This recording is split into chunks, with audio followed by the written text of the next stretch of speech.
Hey everybody! In today's video with this fabulous lighthouse and sailboat cover plate, I'm going to show you something fun to do with paper piecing. So I cut this out of a piece of pitch black cardstock, the best black cardstock in the world.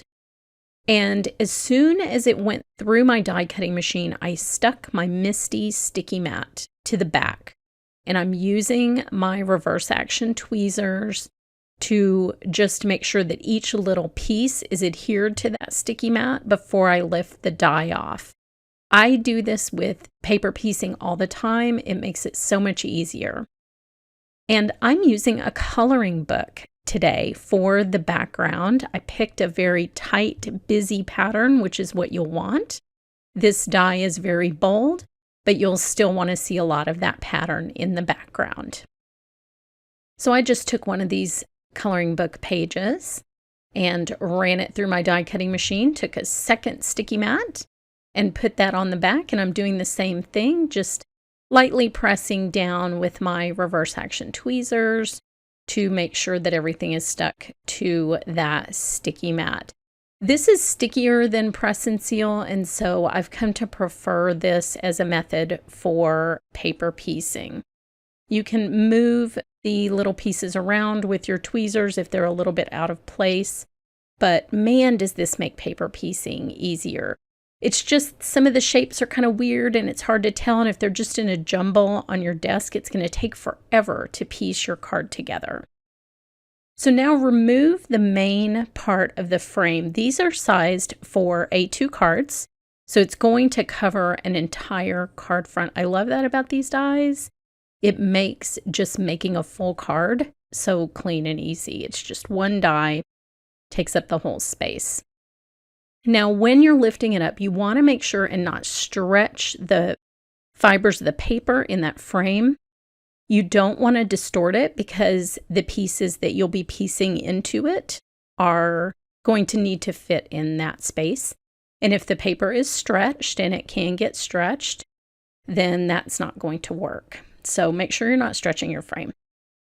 Now I will fold a white card base. I like top folding cards. This happens to be a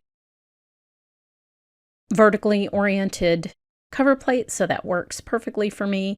And when you're doing this, you will want to use precision glue, not a tape runner, not double-sided adhesive sheets. You're going to need the wiggle room of the glue to get everything to go perfectly together. So I highly recommend that for this process. Now put glue on every little piece so that everything in the frame is stuck down.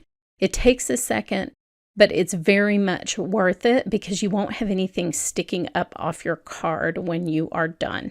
Just little dots of glue. You don't need much. Then align that with the corners. I like to just pick the top or the bottom corners to align it with, do any adjustment that you need to. You can pop a magnet on there if you have one of these glass board mats to hold that down, but that looks beautiful. Now this is great just like it is. You don't have to paper piece it. You're free people. But I'm going to paper piece it because this looks amazing. And I love black and white, and I love Zentangle. And somebody else has already done all the Zentangling for me. So it's just fun to use these coloring books. Now I'm going to show you a couple of options.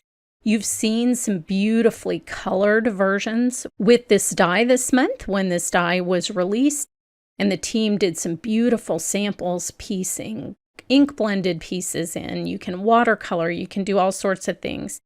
But the resolution of black and white is just so appealing to me. I had to do this. But if you first colored your coloring page, think how much fun this would be. It would be so cool to piece a colored page back into here. So think about that. And I sort of planned this as I was filming it, and I thought I would leave the main parts of the image white. I could always decide to go back and put a little bit of coloring book in them. But for example, you're seeing me leave the clouds white.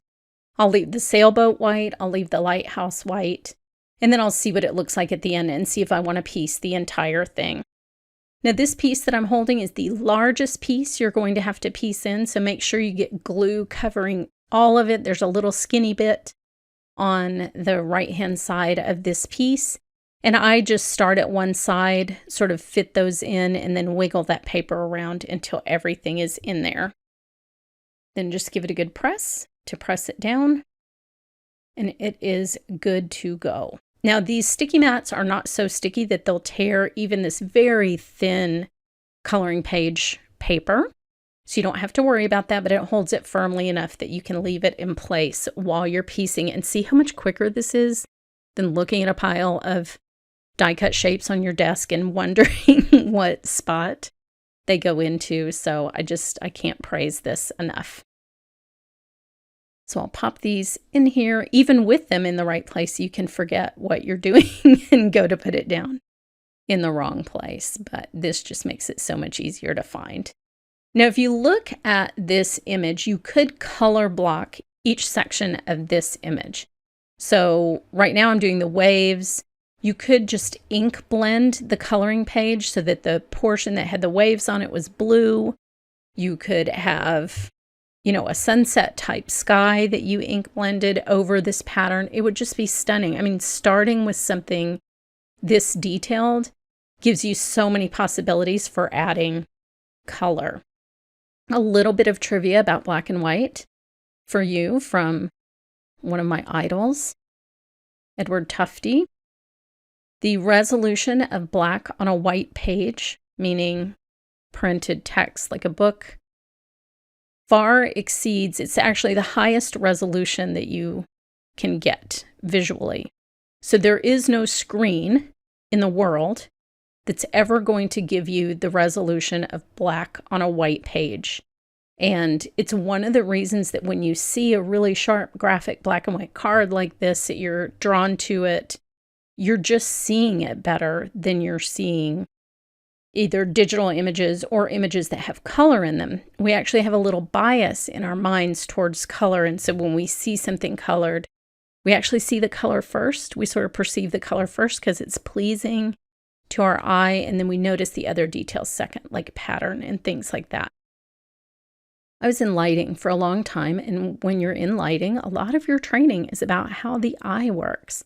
So I learned tons of completely useless trivia like this about the human eye. But if you get a chance to look up Tufte's books, he's great. It's all about visually displaying information, really informative. So I think I like it with this main elements of the design, white, but here's how it looks with some colors pieced into it. Red for the lighthouse, blue for the sailboat, kind of classic. But I left it black and white, and here is the finished card. So much fun, so bold, so different. Head over to my blog for more information about this card, and thanks so much for watching.